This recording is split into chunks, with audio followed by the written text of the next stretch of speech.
मंडळींनो, बदामी museum फिरलो आणि त्यानंतर निघालो ता म्हणजे त्याच्या बाजूक असलेल्या गार्डनमध्ये आणि त्यानंतर वरच्या डोंगरात एक देऊळ असा. त्या देवळाक पण आमका बघूचा होता, पण पायरे मात्र असंख्य होते, धाप लागत होती. आम्ही सगळे प्रशिक्षणार्थी आणि आमचे सर वेगवेगळे ग्रुप करून आम्ही निघालो ह्यो डोंगर चढूक.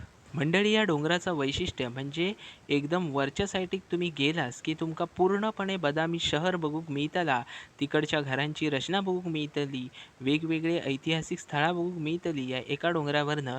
आणि एक मंदिर पण असा ता पण तुमका बघूक मिळतला. मंडळी, प्रत्येक ठिकाणी इकडे लाल वाळूच्या दगडाचा रेखीव काम दिसतला, त्याच्यात कोरलेले मूर्ते दिसतले आणि जे मोठे मोठे दगड आहेत ना त्यांका अशी गुहा असतली किंवा वेगवेगळे त्यांका आकार असतले, ते बघूनच मन प्रफुल्लित होता. तर पायरे चढान चढान धापे टाकत टाकत आम्ही बऱ्यापैकी वर इलेलो, 2-3 फोटो काढलो आणि तुम्ही बघू शकतास ह्या असा बदामी शहर एक नंबर लूक असा. मंडळी, आम्ही वरच्या डोंगरावर जेव्हा खडकाळ भागात पोचलो तेव्हा सनसेटचो व्ह्यू तुमका आकर्षित करतलो. त्याचप्रमाणे इकडे एक मंदिर आहे, ता पण आम्ही फिरलो. चारही बाजून कोरीव काम असलेला या मंदिर होता. आपल्या कोकणात किंवा महाराष्ट्राच्या इतर ठिकाणी जसे शिवरायांचे किल्ले दिसतले त्याच प्रकारचं आणि त्याच स्वरूपात असलेलो ह्यो डोंगराळ भाग होतो. किल्लो नव्हतो, पण बघून मात्र किल्ल्यासारखाच वाटत होता की आपण पायरे चढून जसो गड चढतो त्याप्रमाणेच इकडचा भाग तो होतो. मंडळी, बदामीतली जर तुम्ही मंदिरं बघितलास तर मंदिरं मात्र इफेक्टिव्ह दिसतली, पण मंदिरांमध्ये देवच नाही.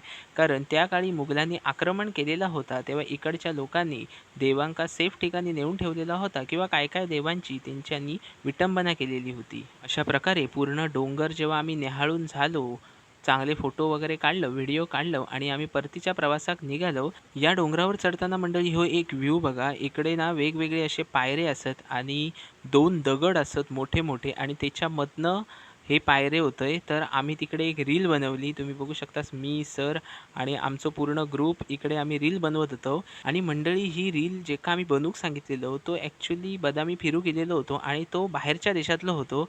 आम्ही त्याका इंग्लिश बोलून कन्व्हिन्स केला की प्लीज आमची रील बनवा आणि त्यांच्यानी ही उत्तम अशी रील आमची बनवल्यानी. मंडळी, आमच्या कॅमेऱ्यात तर आम्ही रील बनवलो, पण त्यांच्यानी त्यांच्याही कॅमेऱ्यात ही रील त्यांच्या यूट्यूब चॅनलवर पण टाकलेली असा, त्यामुळे खूप बरा वाटला. तर अशा प्रकारे आम्ही हो डोंगर चढलो, उतरलो, खूप मजा येईल मंडळी.